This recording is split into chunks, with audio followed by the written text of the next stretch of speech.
nous autres, les aliments, le fait déjà que tous ensemble, tous okutana bino, santé à République démocratique du Congo, ils ont santé au Nalobaga. Comme d'habitude, ils allaient santé, il y a Batumoko, Bazali qui émerger vers un autre climat. C'est-à-dire, moi, koko c'est koko la fièvre, koko zala, na mutu oyo alongwe na climat mususu, pour akota na climat mususu. Tu remarqueras déjà par rapport à la nature, na bateau bazalaka fragile. Ceux qui sont dans la saison sèche, sont dans la saison de pluie, au moment où peut-être les autres, ils résistent à la ceux qui sont dans la saison de pluie, sont dans la saison sèche, au moment où de la même manière, dans la République démocratique du Congo, donc dans un pays où tu connais déjà le président Joseph Kabila, na ba méthode naie, na ba façon de faire naie, vraiment fièvre kozala na kati ya République démocratique du Congo na ba imboka ebele tant tozana président Félix Tshisekedi parce que ils allaient habitude ya sika o esengeli biso tozwa na gouvernance pe ya sika. Na mboka to kopre bele boke to kota na bolo so kwa lelo ikambo te ki na kati ya ile pesa makambo to yokate banda makapa politique banda communicateur wa IDPS en grève. Te ba imboka ko kamwa communicateur IDPS en grève, c'est ça venir kwa mboka.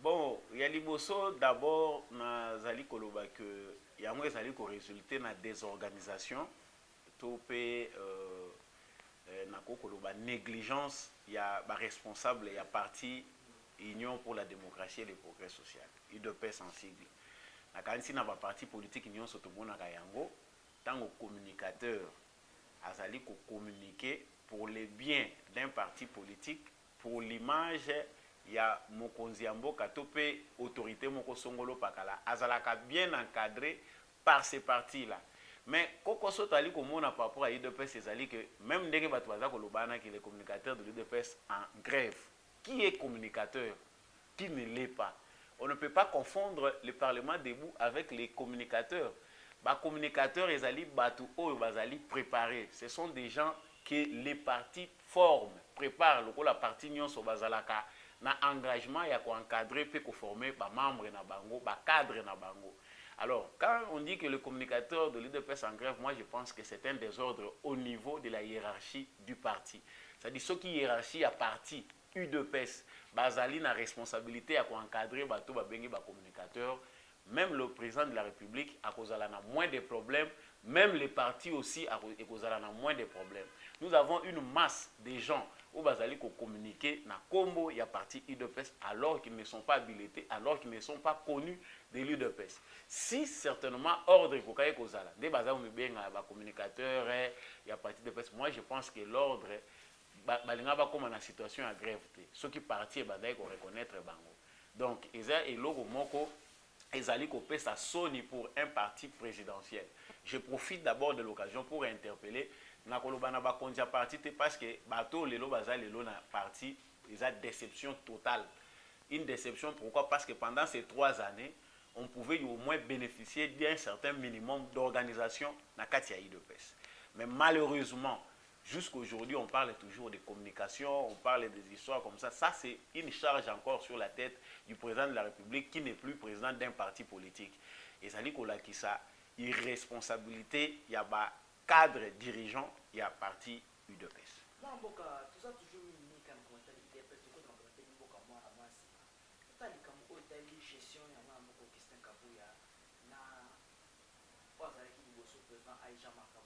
Quelle différence entre Kaboul et Kaboul? C'est comme si la Kaboul, il y a un peu de légèreté trop dans le bon, un peu de dictature trop.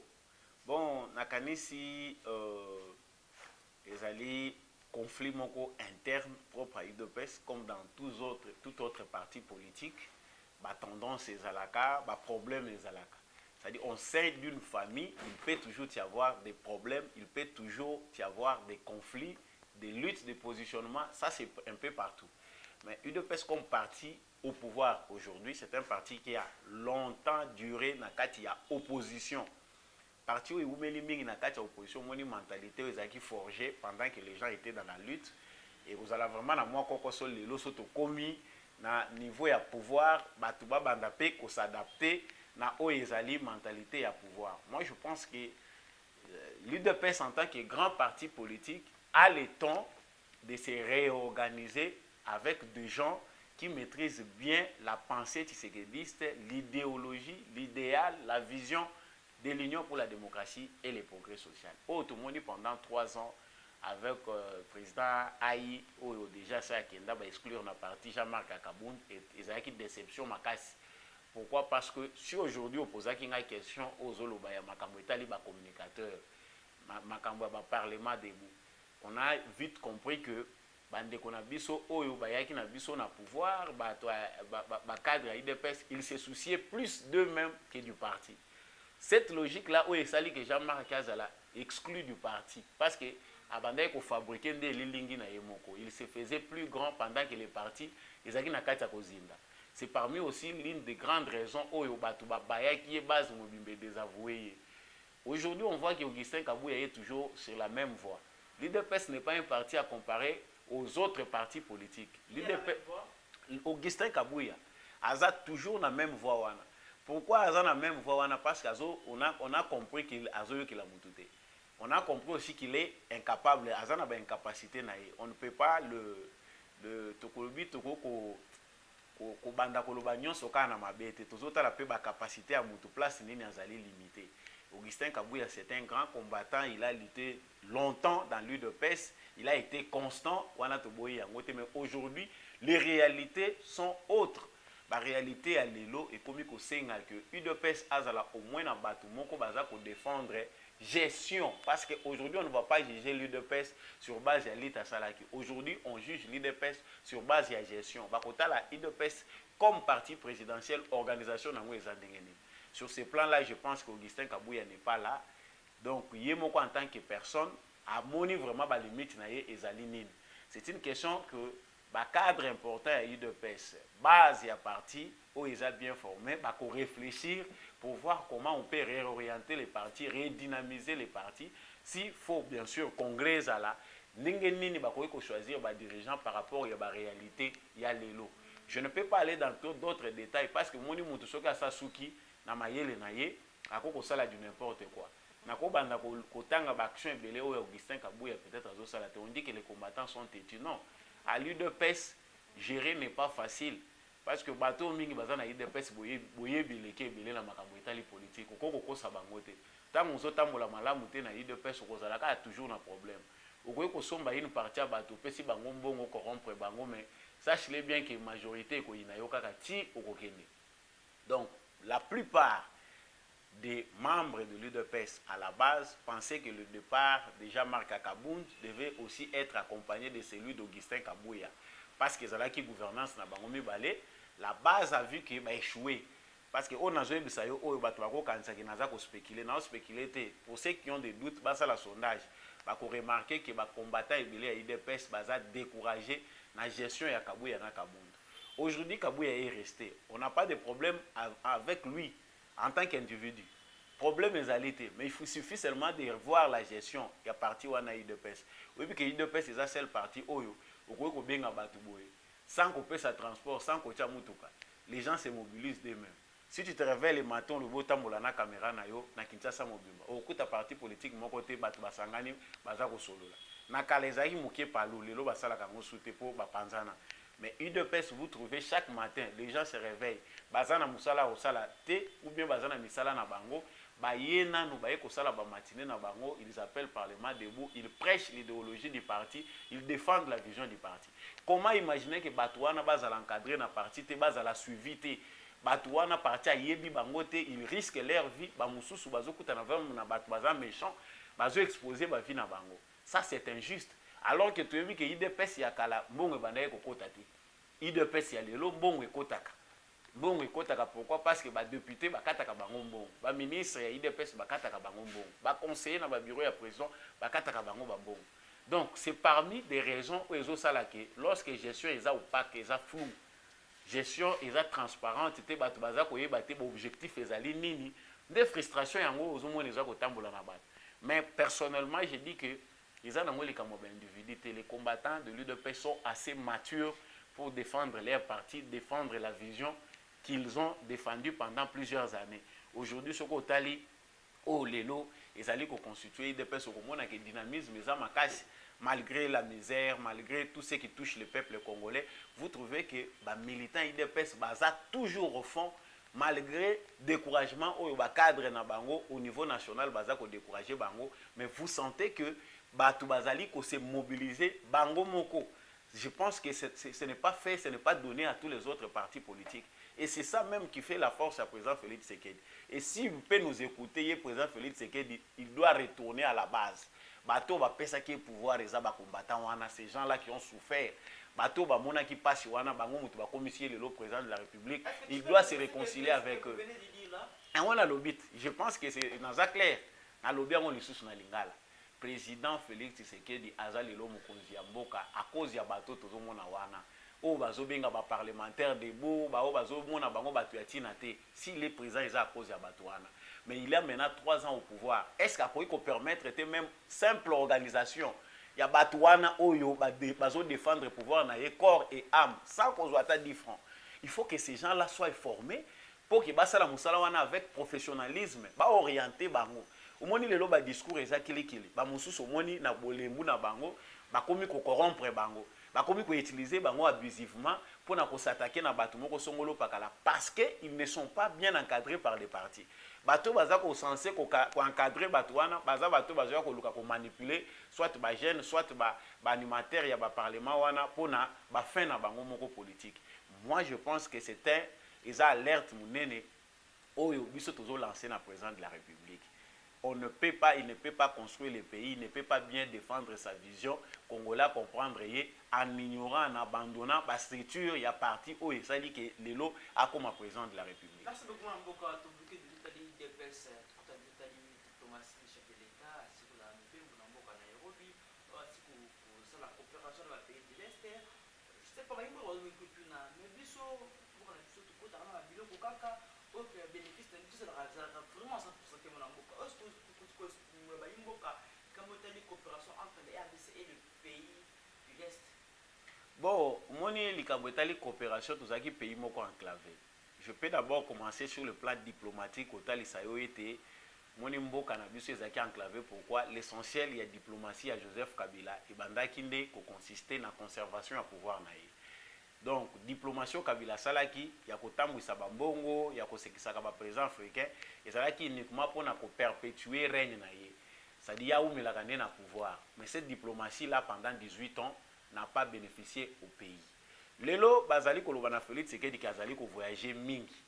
Azo kende partout, c'est un président voyageur pour ceux qui ne maîtrisent pas sa vision et loko nini azoluka à obtenir. Koya Félix Tshisekedi ezongisi Congo na scène internationale. Quand bazolo babo balobite que Congo ezalaki te na scène internationale mais sur le plan diplomatique Congo ezalaki pays moko presque inexistant na scène internationale. Pourquoi? Parce que diplomatie baninga bazo sala même na ba CIRGL, même na ba SADC, même na ya biso ezalaki efficacité. Pourquoi? Parce que basé sur les intérêts d'un seul individu. Aujourd'hui, président de la République a kotisi biso na ba pays wana de l'Est na bloc na bango. Je pense que nous sommes si c'est le 7e pays oyo ezokota kuna na kati. Importance ezali nini? Nous sommes un pays oyo ezali entouré na 9 pays. Ça dit ndenge toza boye, tozali tremplin voie ya kolekela oyo bato bazali na ouest bazoya kotala bazoya vers est. Même bao bazali kolo na biso bazoya kolekele pa na biso po bakende na se. C'est-à-dire un problème ezali lié na niveau la organisation na biso interne, c'est-à-dire l'infrastructure. Banzela na biso, ba rail, ba route.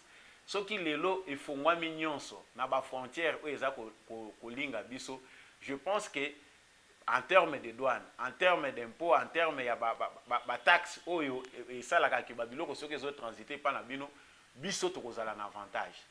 En commerce transfrontalier et ko bénéficier biso mingi. Pourquoi? Parce que tout ça peut d'abord nde biso boye toza ba grand consommateur par rapport à taille à population na biso. Ba pays ebele bazo envier pa na biso mais biso pe soki to activer force na biso ya production, nous avons les voies de sortie. Vous verrez que le président de la République depuis aye azobundana mingi que commerce transfrontalier ebonga. Otali même na niveau ya Angola awa poste na biso péage ezalaki problématique. Mais même bangolais bakamwe tant ba moni na moins temps record poste au président Félix Tshisekedi ameikocha et c'était juste un début. OK na poste à Kasumbale ça kuna kokota na Zambie. ozomona ke mbongo ebandaki kozala nango ebele oyo ezokota bacontener oyo ezoya na oyo ezobima na Zambie, mais cet argent là ebandaki kopumbwa lokwa na mopepe. Président asali ke nzela wana ebonga babongisa poste wana frontalier poste wana ya bapéage et permettre que barecette ezala ebele. Donc okota na biso na kati ya communauté wana ya bapays ya este ezali ko rassurer biso sur les commerces transfrontaliers et ko rassurer biso na barecette na biso par rapport ya commerce wana sur le plan régional. Donc biso Congo ba producteur na biso bazui maintenant voie moko légal oyo ko permettre bango ke ba importaka ba bien na bango et puis que biso to importaka biloko ebele. Des fois to ignorons tango pourquoi parce que notre économie est là qui désordonnée. Na niveau ya Kabila, on n'a pas pu encadrer tous ces opérateurs économiques au bazo sala bato basala ka ba café, les gens qui sont à l'est baza ko sala ba fromage na bango, et les gens qui vendent ba biloko ezebele au biso peut ko makana ba mboka ba paye. Mais maintenant il faut encadrer ces commerçants là. Ndenge pe ba pays musu za ko encadrer ba commerçants na bango. Donc les statuts juridiques eza ndenge to koti na communauté wana et facilitaka ba échange baza na statut na bango oyo permetaka que ba commerçants baza la tracasser basala makambo na bango wana na lolenge longo bani pe ba état et bénéficier na échange au bazali kosala. Donc moi je pense que c'est un signal fort, il y a diplomatie moko agissante, il y a président de la République. Les Congolais ont besoin d'être formés pour comprendre Oyo ezali action ya président Félix Tshisekedi. Aujourd'hui vous verrez que cacophonie ezali. Au président Azosala, ezana bato bazobima bazo diaboliser ngo bazo lakisa ke ce n'est pas pour l'intérêt des Congolais. Président Azosala ba voyage moko ezanga tina, à quoi servent ces organisations là, voire même déjà qui ne maîtrisent pas l'économie. Moi je n'ai pas fait l'économie mais je comprends l'importance. Il y a ba des gens na biso na ba différentes organisations et à régions. Ils allaient permettre biso pe que to s'impliquer davantage parce que nous ne pouvons pas vivre enclavés n'enge kabila tika kibiso. Il ne sait même pas booster les opérateurs économiques. Il n'y a même pas de mouvement de la population. Aujourd'hui, c'est un engagement où ils ont la sécurité, ils ont même dans le commerce. Même si ils ont lutté contre le terrorisme, je pense que l'engagement de la région et que la sécurité est au zénith pour que le terrorisme ne puisse pas gagner la plupart de nos marchés dans la région et à Grand Lac. Merci beaucoup. Chef d'État na mboka Nairobi tozonga moke na sima na ngambo ya politiko na institution ya ministre économie ou assurance institution na mboka niki ki makasi kaki ministre acte quand la démission pour na mboka kama le fondé jusqu'à maintenant ministre azoko résister toujours par le procédure za qui baisser la liberté ya institution ya mboka ministre. Bon ngana kanisi nyonso to salaka nyonso ba député ba salaka eza pour intérêt ya ba congolais. Analyse na ngana ko sala esika wana na kanti que dans un de premier vue ceux qui sont tozo tala malamu to kanisa to komona déjà que les ministres a eu son compte. Pourquoi? Parce que la plupart des Congolais ont vu que le ministre de l'économie azali incompétent. Ça c'est pas moi qui l'ai dit, c'est sondage soko tali batebele o bazali ko yima balobi ministre wana ma promesse na eza fallacieuse, ma décision na ye eza vraiment irréfléchi, il ne planifie pas bien. Pourquoi? Mingi décision na ye monumentale, ezali décision etalaki makambo ya mpiodi. Ezalaki déception totale pour les Congolais vu ma promesse au nyonso ya pesaki na bato. En fin de compte, tu ko mona vraiment ya concrété. Donc ezalaki politique moko bien planifié te. Tolongwe wana bazwa kotangela ye makambo ya biloko ndenge ezali komata. Mais il y a zali ko contrôler en côté les exemple parmi makambo oyo batangela kié batangeli makambo ba bio ya avion. Donc ba raison ezalaki ebele oyo et empêcher économie ministre et sali que ministre économie normalement ba senga décision na ye. Ça c'est de première vue, je le dis bien. Ministre wana abundisa bipe mingi parce que toyebi malamu ndenge économie ya Congo etambolaka. Je ne suis pas l'avocat et ministre il y a économie, mais toyebi que même si aujourd'hui on met en place un nouveau ministre de l'économie, il sera face à des grands défis. Ba défi ebele oye esengeli acha en place eza ba défi moko ezali mingi ya kobunda.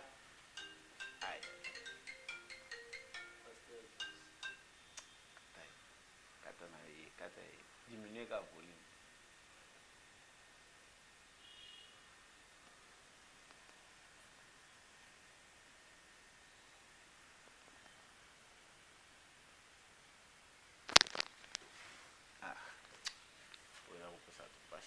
Donc ba raison wana esali que ministre économique Bachaye Mupanzi. Mais bango ba pousser ba raison.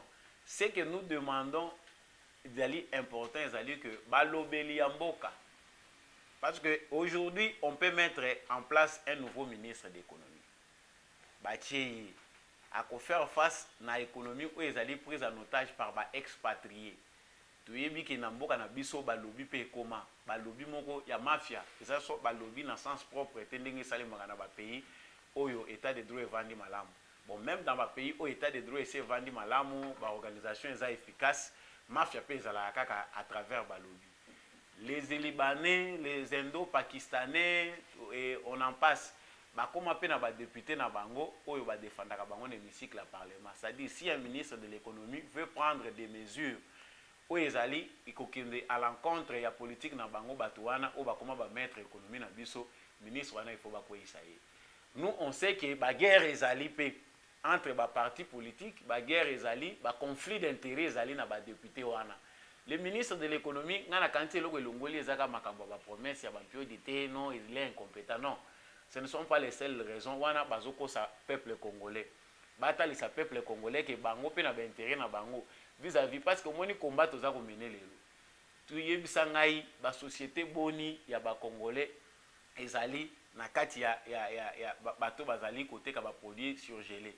Vous verrez que la plupart ezaka okoyoka o expatriés ou soit liés na mouvement dignitaire moko ya Joseph Kabila. Bato baza ko créer des ordres makasi na kati économie ya mboka na biso ba yebani. Pendant 18 ans, Joseph Kabila a créé ba opérateur économique congolais. Olé a subventionné les vrais Congolais au Bakoye aussi l'économie à Congo. Il a subventionné des expatriés. Il a encouragé les expatriés parce qu'il y a un profit dans aujourd'hui, la guerre, par exemple, c'est que des autres sur le plan économique, ils sont liés à l'économie qui est enterrée par Joseph Kabila. Nous n'avons pas une politique économique sérieuse. L'économie n'a pas prise en otage par le régime de Joseph Kabila. Même aujourd'hui, si les Congolais savent que bazo comprendre pourquoi babilo eza ko matana des ordres ba fixer prix ndenge mususu moni bango bazo milama ndenge mususu mais c'est un combat. Il faut que tout na fait kango Fédération des entreprises congolaises, eza Fédération des ennemis du Congo ou bien Fédération des entreprises congolaises parce que on sent là dedans que politique eza ya ko nuire na ba intérêt ya ba Congolais. Ba Congolais ba yeba que chaque fois gouvernement akuta na kokoso na fake ezali pour na intérêt à ba Congolais. Si au moins les Congolais maîtrisaient politique au fait qu'azali comme manakati amboka, je pense qu'on aurait moins de problèmes. Merci beaucoup madame Boko Yosui pour baye bel kabo tali dossier ministre économie. Tout ça vraiment mon ken actualité aussi pour les gamins si ma ya fait sa passeport diplomatique na Jean-Claude Van Damme.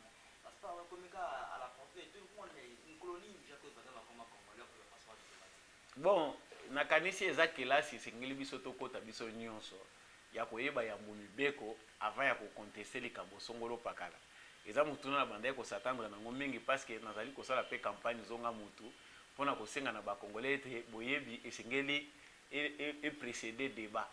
C'est-à-dire mutu avant asala débat malamu il faut azala na information pe ya malamu. Bande ko na biso ba se précipiter bango wana pe bango moko ba mususu baza animé de mauvaise foi ba mususu baza ba ignorant. Bato bako excuser nga peut-être terme son lobi ignorant eza ko finga te mais ignorant eza muto peut-être ayebi likambo te. Et loko ya liboso to sengeli ko yeba ke président de la République a pesi passeport diplomatique na Jean-Claude Van Damme conformément à la loi. C'est-à-dire loi 09/10 il y a 2009 portant octroi ya ba passeport diplomatique na ba individu ezali ko pesa ndingisa na président de la République topé na ministre des Affaires étrangères couper sa passeport diplomatique na sujet moko congolais topé étranger oyo azali capable ya ko défendre ba intérêt ya République démocratique du Congo à l'extérieur du pays.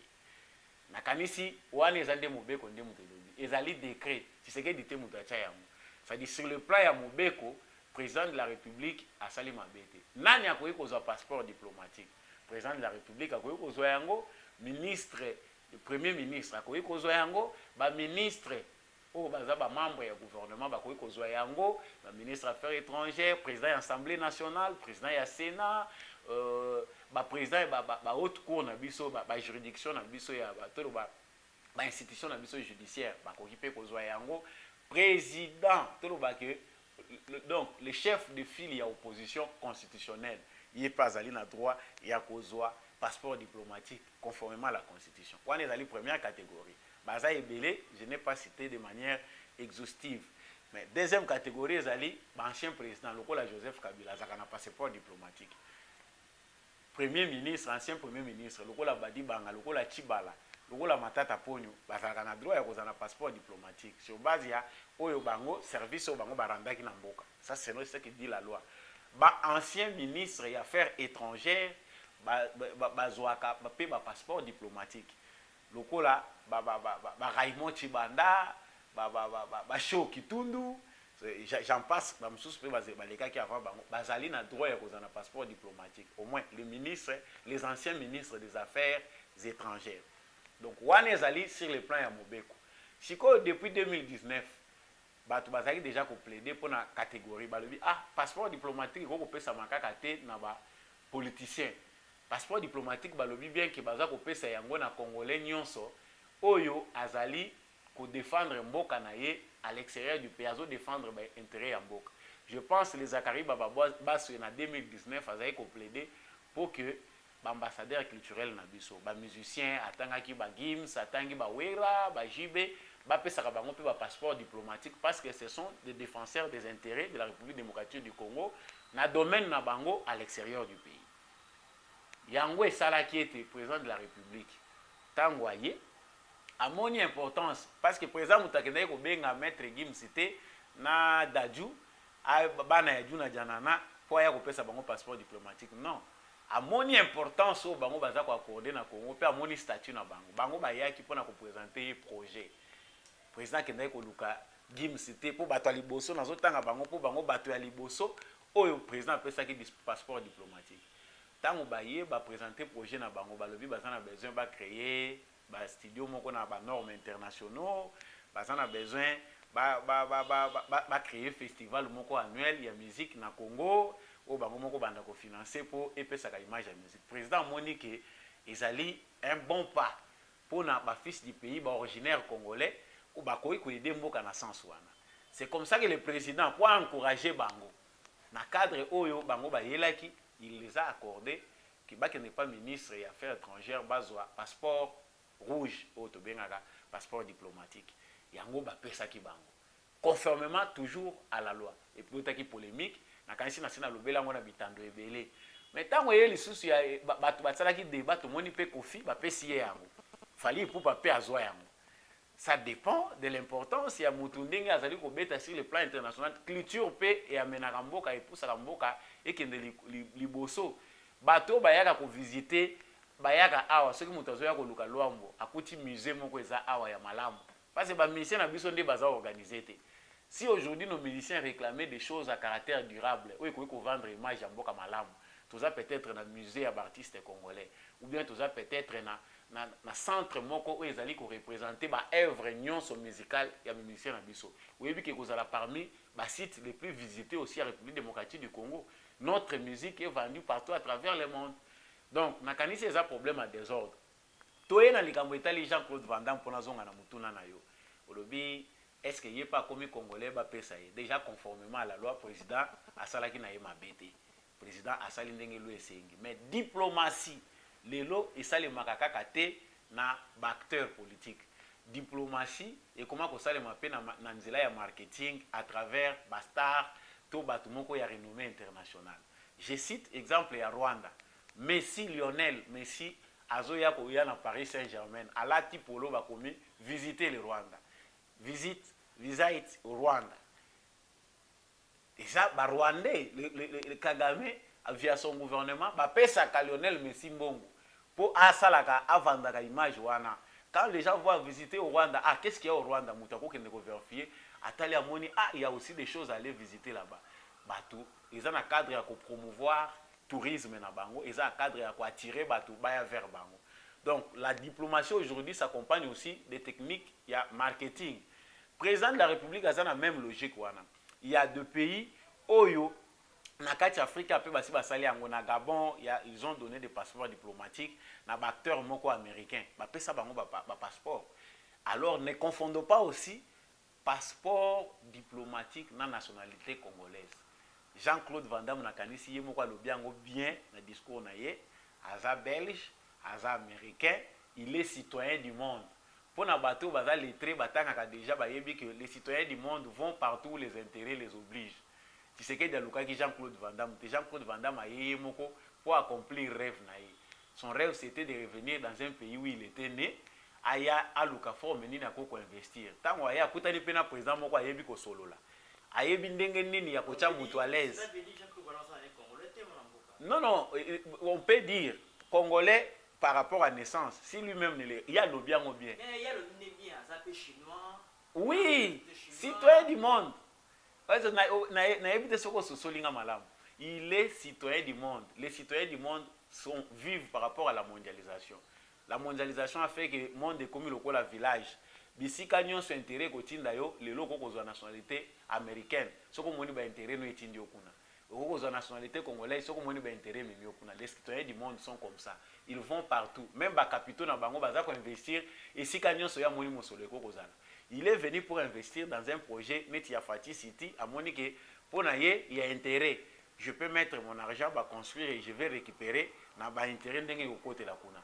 Ndenge azali ko envisager ko salango. Alors et comme problème il y a ba congolais côté les melalikambo eza malamu. Nani Jean-Claude Van Damme va payer ses passeports diplomatiques. Va payer ça pour nani. Est-ce que nous avons eu le temps de nous informer?